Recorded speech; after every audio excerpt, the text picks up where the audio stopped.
மாநிலத்தை கெடுத்த அதிமுக, மாநிலத்தை கண்டுகொள்ளாத பாஜக, இந்த கள்ள கூட்டணியை மக்கள் அடையாளம் கண்டு கொண்டிருக்கிறார்கள்.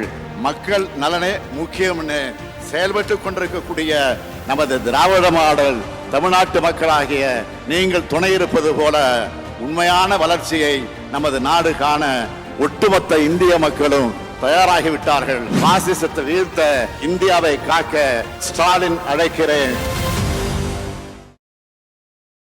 லிபர்டி தமிழ் நேயர்களுக்கு வணக்கம். இன்றைய நேர்காணலில் நாம் சந்திக்க இருப்பவர் பத்திரிகையாளர் கோட்டீஸ்வரன் அவர்கள். வணக்கம் நேயர்களுக்கு வணக்கம்.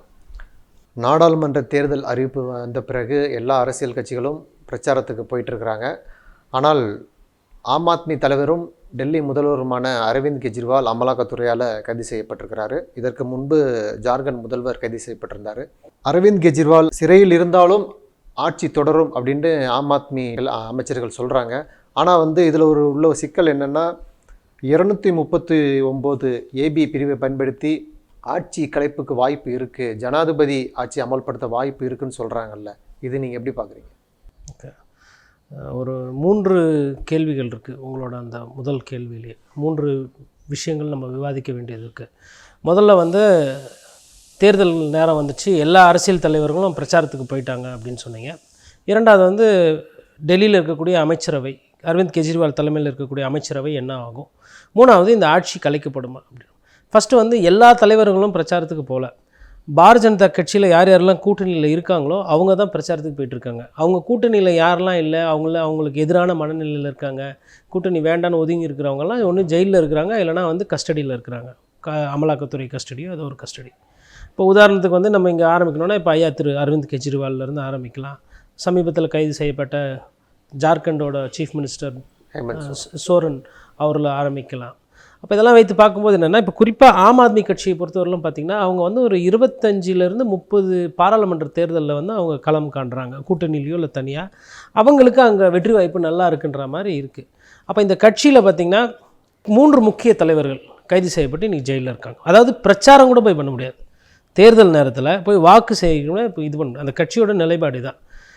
சஞ்சய் சிங் ஃபஸ்ட்டு எம்பி, அப்புறம் அவங்களோட துணை முதல்வராக இருந்த சிசோடியா அவர்கள், இப்பொழுது அந்த கட்சியினுடைய தலைவர் அரவிந்த் கெஜ்ரிவால் அவர்கள். அப்போது ஃபஸ்ட்டு பிரச்சாரம் பண்ண முடியாது, மக்களை சந்திக்க முடியாது. இந்த மாதிரி ஒரு நிலைக்கு ஆம் ஆத்மி கட்சியை இன்றைக்கி இருக்கக்கூடிய அந்த சட்ட துறையில் இருக்கக்கூடிய அந்த அமலாக்கத்துறை இந்த மாதிரி விஷயங்கள்லாம் போன்று இல்லை அந்த அரசாங்கத்தோட நெருக்கடினால இந்த மாதிரி பிரச்சாரம் பண்ண முடியாது பண்ணுச்சு. ரெண்டாவது இப்போ இந்த ஆட்சி என்ன ஆகும்? அரவிந்த் கெஜ்ரிவால் அவர்கள் ரொம்ப தெளிவாக ஒரு விஷயம் சொல்லியிருக்கிறாரு, இல்லை அவரோட கட்சிக்காரங்கிட்ட சொல்லியிருக்காரு. இப்போ ஆஷிஷி இருக்காங்க, அவங்க அதிஷி, அவங்க என்ன சொல்கிறாங்கன்னா, நேற்றுக்கு டெல்லி முதலமைச்சராக இருந்தவர் அரவிந்த் கெஜ்ரிவால், இன்றைக்கி டெல்லி முதலமைச்சராக இருக்கிறது அரவிந்த் கெஜ்ரிவால், நாளைக்கும் அரவிந்த் கெஜ்ரிவால் டெல்லி முதலமைச்சராக தொடருவார் அப்படின்ற மாதிரி ஒரு மூத்த அமைச்சர் சொல்லியிருக்கிறாங்க. இப்போ இதை தாண்டி இப்போ நீங்கள் மற்ற மாநிலத்தில் பண்ணுற மாதிரி ஏன் டெல்லியில் பண்ண முடியாதுன்னா, இது தேர்தல் நேரம், மக்கள் பார்த்துக்கிட்டு இருக்கிறாங்க.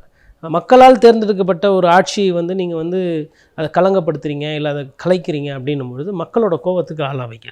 அந்த துணிச்சலையும் அந்த தைரியமான ஒரு தவறான ஒரு விஷயம், பார்க்குறதுக்கு தைரியமான முடிவு மாதிரி தெரியும், ஆனால் அது தேர்தல் நேரத்தில் அது மைனஸாக போயிடும். இப்போவே நமக்கு கிடைக்கக்கூடிய தரவுகள் என்னென்னா, அரவிந்த் கெஜ்ரிவால் அவர்கள் ஒரு சிம்பத்தி வேவ் கிரியேட் ஆகிட்டுருக்கு அப்படின்னு சொல்லிட்டு வட இந்தியாவில் இருக்கக்கூடிய ஊடகங்களை இப்போ கொஞ்சம் நல்லா பேசிக்கிட்டு இருக்கிறாங்க. அதாவது குறிப்பாக சொல்லணும்னா, நேற்றெல்லாம் பார்த்திங்கன்னா வட இந்தியா ஊடகங்களில் இது விவாத பொருளாச்சு. விவாத பொருளானவுன்னா பாரதிய ஜனதா கட்சி 9 வாட்டி சம்மனுக்கு அவர் வரல, 10 வாட்டி சம்மனுக்கு வரல, அவர் கோர்ட்டையே அவமதிக்கிறாரு அப்படி இப்படின்னு கேட்டப்போ ஊடகங்கள் என்ன கேட்குறாங்கன்னா, சரி 9 வாட்டி வரல, 10 வாட்டி வரல, நீங்கள் தேர்தல் நேரத்தில் ஏன் கைது செய்கிறீங்க? 10வது சம்மன்னா இன்னொரு 12 சம்மன் ஆகட்டும், இல்லை ஒரு 13 சம்மன் ஆகட்டும், இல்லை இப்போதைக்கு சம்மன் கொடுக்காதீங்க, ஒரு 1.5 மாதம் காலக்கெடு கொடுங்க, அதுக்கப்புறம் கைது செய்யுங்க. இப்போ இந்த நேரத்தில் தேர்தலுக்கு பிரச்சாரத்துக்கு போகிற நேரத்தில், கூட்டணி விஷயங்கள் பேசுகிற நேரத்தில், வேட்பாளர் பட்டியல் வெளியிட்டதுக்கு பிறகும் கைது செய்கிறீங்களே, என்ன பயமா உங்களுக்குன்னு அவங்க கேட்டாங்கன்னா, இவங்க வாய்க்கு வந்த மாதிரிலாம் திட்டுறாங்க, கத்துறாங்க.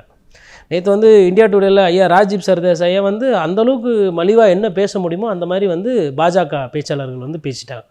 அப்போ இதெல்லாம் நம்ம என்ன பார்க்குறோன்னா, ஆம் ஆத்மி கட்சி பிரச்சாரம் பண்ணக்கூடாது, ஆம் ஆத்மி கட்சியினுடைய அந்த தேர்தல் யுக்திகளையோ இல்லை தேர்தல் பிரச்சாரங்களை முடக்கிறதுக்கு உண்டான ஒரு வேலையாகவும் பார்க்கலாம்.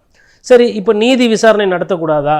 இது ஐயா கெஜ்ரிவால் காசு வாங்கியிருக்காரு, அப்போ அவர் தண்டனை பெறக்கூடாதா, அப்போ கம்மனே இருக்கணுமா அப்படின்னா உங்களோட நோக்கம் அது மாதிரி தெரியல. ஒரு மனிதரை அவர் கைது செய்கிறவரை சட்டத்துக்கு முன்னாடி நிறுத்துறதோடு நமக்கு பணி முடியுது. இப்போது நீங்கள் கஸ்டடியில் இப்போ 8 நாளோ இல்லை 10 நாள் வைக்கிறதுனால தீர்ப்பு வருமா, தண்டனை குற்றவாளின்னு தெரியுமா அப்படின்னா இதை நீங்கள் 6 மாதத்துக்கு முன்னாடி பண்ணியிருக்கலாம்.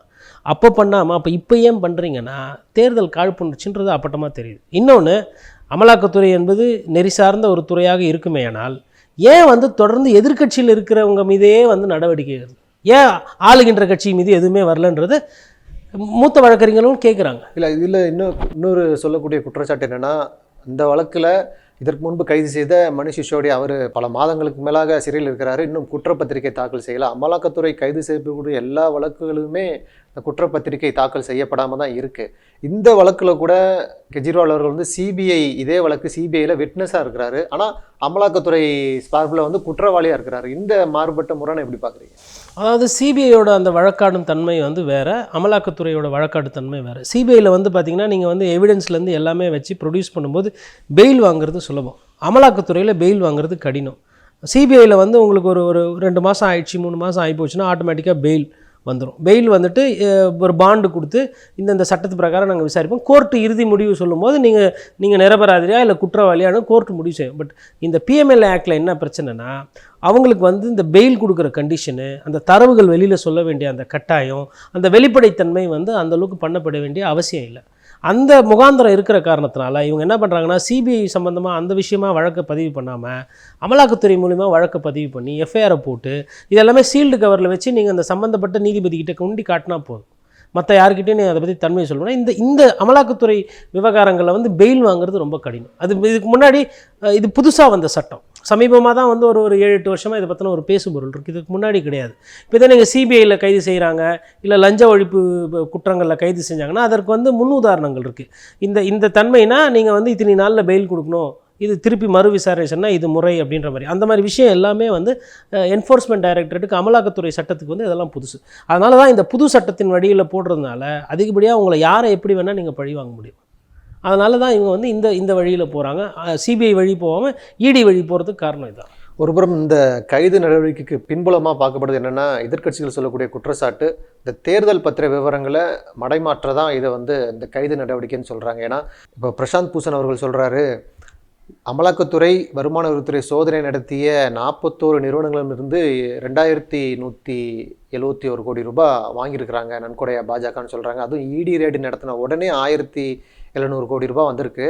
3 மாதங்களுக்கு அப்புறமா மிச்ச தொகையை கொடுத்துருக்காங்கன்னு சொல்கிறாங்க. அது மட்டும் இல்லை, அந்த நிறுவனங்களுக்கு வந்து 3.7 லட்சம் கோடி ரூபாய் ஒப்பந்தங்கள் வந்து ஒன்றிய அரசால் கொடுக்கப்பட்டிருக்குன்னு சொல்லியிருக்காங்கல்ல. இதெல்லாம் மடைமாற்ற தான் இந்த கைதுன்னு பார்க்குறீங்களா? அதாவது இதை மடைமாற்றுறதுக்கும் இந்த பிரச்சனையிலேருந்து வெளியில் வரத்துக்கும் அன்றாட குட்டிக்கரணை போட்டு பண்ணிகிட்ருக்காங்க. நல்ல வேளை ஐயா சந்திரசூட் நம்ம ஐயா மேலே உட்காந்துருக்கிறனால அவர் வந்து நீதியின் பால் நிற்கிறாரு. அவர் கேட்குற கேள்விக்கு வந்து இவங்களால் பதில் சொல்ல முடியாமல் நெளிகிறாங்க, கூனி குறுகுறாங்க. இப்போ என்ன சொல்கிறாங்கன்னா வந்து காங்கிரஸ் வாங்கலையா, டிஎம்கே வாங்க, இந்த நிலைமைக்கு வந்திருக்காங்க. ஃபஸ்ட்டு வந்து இது தப்பு கிடையாது, இது சட்டப்படி செஞ்சோம், கருப்பு பணத்தை ஒழிச்சோம் நாங்கள், இது நியாயம், இது தர்மம்னு சொல்லியிருந்தவங்க இப்போ எந்த லெவலுக்கு வந்திருக்காங்கன்னா அவங்க வாங்கலையா ஏன் எங்களை ஒண்டி கேட்குறீங்கன்ற லெவலில் வந்திருக்காங்க.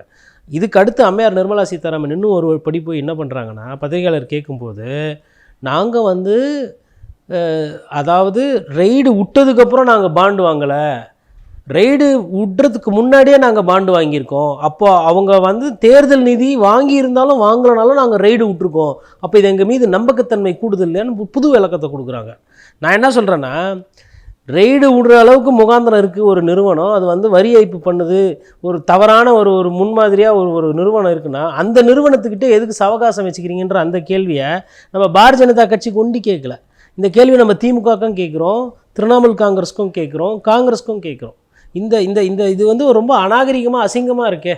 அந்த குவிட்-ப்ரோ அரேஞ்ச்மெண்ட்டுன்னு வாங்க, நீங்கள் எதற்காக அந்த நிதியை வாங்குறீங்க, அதற்கு நன்றி கடனாக அதற்கு விசுவாசமாக நீங்கள் என்ன திருப்பி செஞ்சீங்கன்ற கேள்விக்கு பதில் இல்லாமல் இந்த மடமாத்திர வேலை நடந்துச்சு. இப்போ இதெல்லாம் பத்தலை அப்படின்னும் போது இப்போ பார்த்தீங்கன்னா இப்போ ஐபிஎல் வருது, இப்போ நிறைய பேரோட அந்த கவனச்சிதறல் நடக்குமா. நீங்கள் பாருங்கள், எங்கன்னா ஒரு நாட்டில் ஒரு தேர்தல் நேரத்தில் இந்த மாதிரி வந்து அதாவது தேர்தலும் படிக்கிற மாணவர்களோட தேர்வும் பாதிப்பு வந்துடக்கூடாதுன்ற அளவுக்குலாம் தலைமை செயலாளர்கள் மீட்டிங் போடுறாங்க, சீஃப் செக்ரட்டரி மீட்டிங் போட்டு ஆய்வுலாம் பண்ணுறாங்க. ஆனால் தேர்தல் நேரத்தில் மக்கள்கிட்ட போய் வாக்காளர் சேர்த்துற நேரத்தில் ஐபிஎல் நடத்தலாம், கிரிக்கெட் நடத்தலாம். அப்போ இது எல்லாமே என்னென்னா, நமக்கு வந்து இந்த மாதிரி அட்டென்ஷன் டைவர்ஷன் என்னென்ன பண்ண முடியுமோ அதெல்லாம் பண்ணிகிட்டு இருக்காங்க. இது அப்படி தான் புரிஞ்சுக்கணும். இதுவும் அந்த மாதிரி ஒரு வேலை தான். இது இன்னொன்று அட்டென்ஷன் டைவர்ஷன் வண்டி கிடையாது. எதிர்கட்சிகளை வந்து அங்கே இங்கே போய் பிரச்சாரம் பண்ண முடியாமல் ஆஃப் பண்ணுறதுக்கு உண்டான, இப்போது கெஜ்ரிவாலை உள்ளே பிடிச்சி போட்டிங்க, மணிஷ் சிசோடியாவை உள்ளே போட்டிங்க, சத்யேந்தர் ஜெயின் உள்ளே இருக்கிறாரு. அப்போ அந்த கட்சிக்கு யார் பிரச்சாரம் பண்ணுவா? அந்த கட்சிக்கு யார் வந்து மக்கள்கிட்ட போய் ஓட்டு வாங்கி தருவா? அந்த கட்சிக்கு வந்து ஒரு சிங்கிள் லீடர்ஷிப்பு அப்படின்னு பார்த்தீங்கன்னா கெஜ்ரிவால் அவர்கள் தான். அவர் தான் அந்த கட்சியினுடைய ஃபேஸ் ஆஃப் த பார்ட்டி. அந்த ஃபேஸை தூக்கி நீங்கள் உள்ளே போட்டும்போது என்ன ஆகிடும்னா, கெஜ்ரிவாலால் போய் பிரச்சாரம் பண்ண முடியாது, அவரால் யுக்திகள் சொல்ல முடியாது.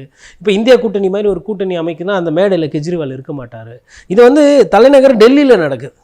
இதில் என்ன ஒரு ஒரு துரதிருஷ்டமான விஷயம்னா, போராட்டம் பண்ண போகிறோம், நாங்கள் வந்து பிஜேபி அலுவலகங்கள்லாம் முற்றுகையிடலாம் போகிறோம் அப்படி இப்படிலாம் பேசினாங்க. பட் அது அந்தளவுக்கு வந்து ஒரு பெரிய ஒரு விஷயமா வரல. டெல்லியில் அங்கே இங்கே ஒரு இடத்துல பண்ணுறாங்களே தவிர்த்து, பஞ்சாப்லேயுமே வந்து பெருசாக அளவுக்கு இந்த போராட்டமாக வந்து இது இன்னும் மாறலை அப்படின்ற மாதிரி அங்கேருந்து சொல்லக்கூடிய நண்பர்கள் சொல்கிறாங்க. இல்லை, பாஜக 400 தொகுதிகளை ஜெயிப்பான்னு சொல்லிச்சு, இப்போதைக்கு 200 கூட வாய்ப்பு இல்லைன்னு சொல்லப்படுது. அதனால தான் பாஜக வந்து எதிர்க்கட்சி தலைவர்கள்லாம் கைது பண்ணி உள்ளே வச்சுட்டு இந்த தேர்தலை சந்திக்கணும்னு நினைக்கிறேன்னு பார்க்குறாங்களா?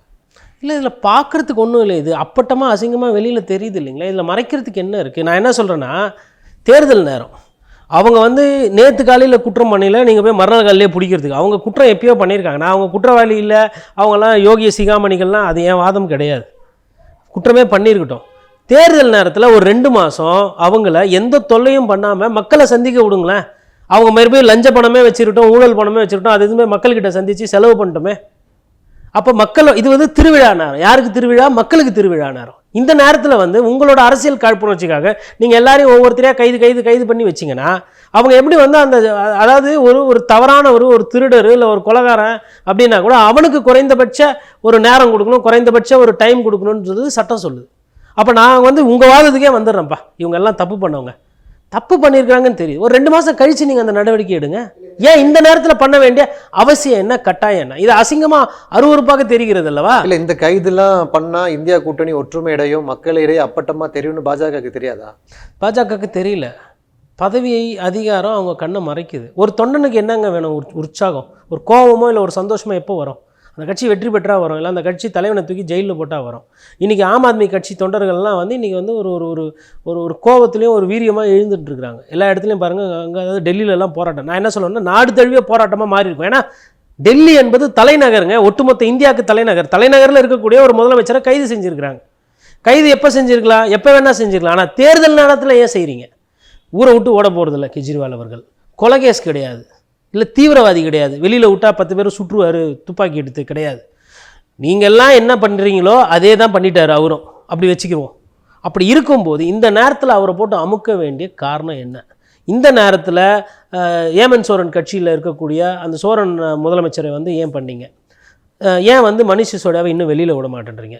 ஏன் வந்து அதாவது கோர்ட்டில் தண்டனை இவர் குற்றவாளின்னு வந்துச்சுன்னா நம்ம இது மாதிரி பேச போகிறதே கிடையாது. கோர்ட்டோட நீதிக்கு தலைவனுங்க, ஆமாம் கரெக்டு, கோர்ட்டை நம்ம பாராட்டிட்டு போவோம். நம்மளோட நிலைப்பாடு அதுதான். ஆனால் இது அரசியல் நிலைப்பாடாக இருக்கிறது. கோர்ட்டு தான் தண்டிக்கணும். நீங்கள் என்ன பண்ணியிருக்கணும்? வழக்கை வேகப்படுத்தி, வழக்கை துரிதப்படுத்தி, இதே கெஜ்ரிவாலை குற்றவாளி, இவர் வந்து அந்த லிக்கர் கேட்டு கேஸில் பணம் வாங்கிட்டாரு, தென்னிந்தியாவில் இருக்கக்கூடிய கவிதா அவர்கள், அந்த கட்சியை தெலுங்கானாவில் இருக்கக்கூடிய கவிதா அரசியல் தலைவருக்கு இவருக்கும் வந்து மீடியேஷன் இருக்குது, இவங்க பணம் வாங்கியிருக்காங்க, இதோ ஆதாரம், கோர்ட்டு நீங்கள் தண்டனையை கொடுங்க அப்படின்னு தண்டனையை வாங்கிட்டு அவரை குற்றவாளி நீங்கள் கோர்ட்டில் நிரூபணம் பண்ணியிருந்தீங்கன்னா எந்த விதமான மாற்று கருத்தோ அதில் எந்த விதமான கேள்விக்குறியோ இல்லை. அதெல்லாம் எதுவுமே பண்ணாமல் நீங்கள் வந்து கைதியாக வைப்பேன், நான் வந்து ஒரு 6 மாதம் பெயில் கொடுக்க மாட்டேன், தேர்தல் நேரத்தில் அவரை பிரச்சாரம் பண்ண விட மாட்டேன் அப்படின்றது பார்க்குற மக்கள் எப்படி பார்ப்பாங்க? உங்களை சந்தேகத்தோடு பார்க்க மாட்டாங்க, நீங்கள் தான் இதுக்கு காரணன்ற அந்த இடத்துக்கு போயிடுவாங்க. அப்போது எலக்டோரல் பாண்டு பற்றி கேட்டால் பதில் கிடையாது. கோர்ட்டு வந்து திட்டி உங்களை கொச்சைப்படுத்தி உங்களை கேவலப்படுத்தி வாங்குகிற சம்பளத்துக்கு வேலை பார்க்குறீங்களா இல்லையான்னு அந்தளவுக்கு போய் கேட்டு நீங்கள் நடுநாயகமாக நடந்துக்கிறீங்களா, நடுநிலை இருக்கா, இதெல்லாம் கேட்டதுக்கு பிறகு வருது பாண்டு. ஏன் அதை முன்னாடியே கொடுத்துருக்கலாம்ல? ஏன் முன்னாடியே கொடுக்கல? அப்போ யாரை பாதுகாக்கிறதுக்கு, யார்கிட்டேருந்து இது பண்ணுறதுக்கு பண்ணீங்க? அது மாதிரி இப்போ நீங்கள் பண்ணக்கூடிய ஒரு விஷயமும் எலெக்ஷன் கமிஷனர் அப்பாயின்மெண்ட்டில் சர்ச்சை, தேர்தல் பாண்டில் சர்ச்சை, அரவிந்த் கெஜ்ரிவால் அவர்கள் கைது செய்யப்படுற விஷயம் சர்ச்சை.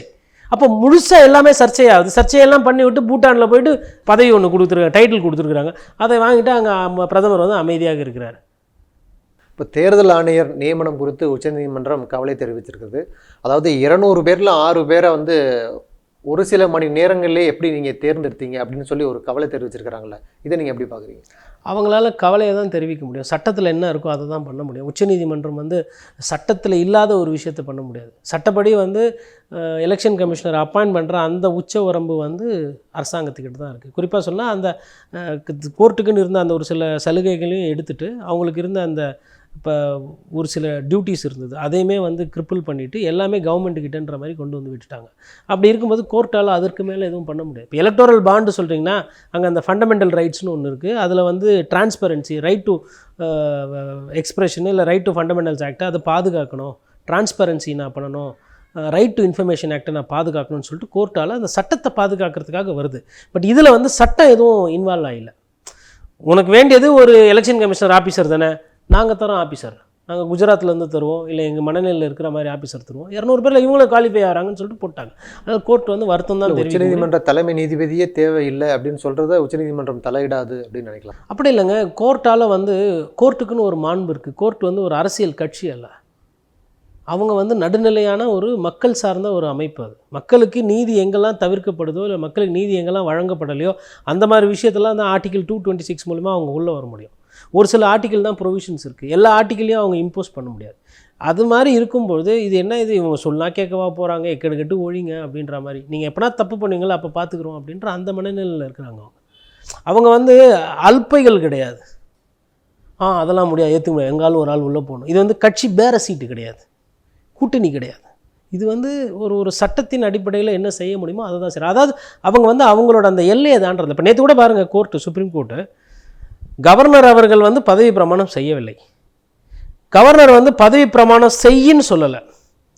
நீங்கள் செய்யலைன்னா நாங்கள் ஒரு சில கருத்து சொல்ல வேண்டியது இருக்கும், அப்புறம் ரொம்ப அசிங்கமாக போயிடும், அருவறுப்பாக போயிடும், பார்த்துக்கங்க அப்படின்னு ஒத்த வார்த்தை தான் சொல்லிச்சு. அந்த ஒத்த வார்த்தை சொன்ன உடனே கோர்ட்டுக்கு பயந்து துண்டக்கானம் துணியக்கானம்னு சொல்லிட்டு பதவி பிரமாணம் பண்ணி வச்சுங்க. அங்கே கூட பாருங்கள், அந்த மாண்போடு நிற்குது பாருங்கள் நீதிமன்றங்கள், நீதியரசர்கள் நிற்கிறாங்க பாருங்கள். அதை பாருங்கள், நீங்கள் வந்து எதையோ சொல்லிக்கிட்டு இருக்கீங்க, என்ன பண்ணுறாரு அவர் கவர்னர், வேலை பார்க்குறாரா இல்லையா பார்த்துக்கோங்க, இதுக்கு மேலே போச்சுன்னா அப்புறம் நாங்கள் எதனா பேச வேண்டியது இருக்குன்னு சொன்ன உடனே தீர்ப்பு கூட வரல. தீர்ப்பு வருவதற்கு முன்னாடியே கவர்னர் வந்து கடமையை செய்து விட்டார்.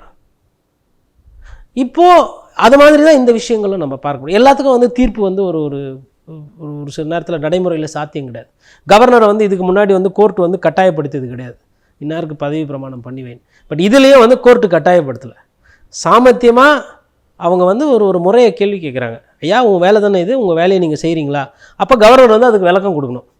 இங்கே முதலமைச்சருக்கு கொடுக்குற மாதிரி எனக்கு இந்த அதிகாரம் இருக்குது, எனக்கு இந்த சட்டத்தில் சரத்து இருக்குது, நான் நினச்சா ஃபைலில் கையெழுத்து போடுவேன், நான் நினச்சா திருப்பி அனுப்புவேன், இல்லைனா அதை நான் ஊர்க்கா போடுவேன் அப்படின்னு முதலமைச்சர்கிட்ட நீங்கள் சொல்லலாம். ஆனால் கோர்ட்டில் சொல்ல முடியாது. He is the authority of the law. The law of the land has to prevail. The government should abide by the rules and regulations of these conditions அப்படின்னும் போது அதெல்லாம் வந்து சட்டம்தான் ஒரு முறை, சட்டப்படி தான் எல்லாமே நடக்கணும் அப்படின்னும் போது கவர்னர் இந்த நூல் கட்டுற கதை, கம்பி கட்டுற கதையெல்லாம் கோர்ட்டில் சொல்ல முடியாது. பொன்முடிக்கு ஏன் பதவி பிரமாணம் செய்யலை, ஐயா அவர் குற்றவாளி இல்லை குற்றம் சாட்டப்பட்டவர், நீதிமன்றம் அந்த தீர்ப்பை ஒத்தி வச்சிருக்கு. இப்போ குற்றம் சாட்டப்பட்டவருக்கு பதவி பிரமாணம் செய்ய முடியுமா முடியாதா, சட்டத்தில் எங்கே இருக்குது செய்யக்கூடாதுன்னு காட்டு. அடுத்த கேள்வி வரும். இந்த கேள்விக்கு பதில் இல்லை கவர்னர்கிட்ட. பதில் இல்லாத காரணத்தினால 3:30 மணிக்கு கூப்பிட்டு பதவி பிரமாணம் செஞ்சு விட்டு இப்படி முகத்தை இப்படி திருப்பி கொண்டு புக்கே கொடுத்துட்டு போயிட்டார். வேணும்ட்டே பொன்முடின்னு பார்த்து சிரிக்கிறார். அடுத்து இதோட முடியறதில்ல, இன்னும் 2 வழக்கு இருக்குது, ஆனந்த் வெங்கடேசன் தலைமையில் வழக்கு இருக்குது, அது என்ன ஆக போகுதுன்னு தெரியல. நன்றி. நிறைய பயனுள்ள தகவல்களை நேயர்களுக்கு சொல்லியிருக்கீங்க. உங்கள் நேரத்துக்கு மிக்க நன்றி. நன்றி.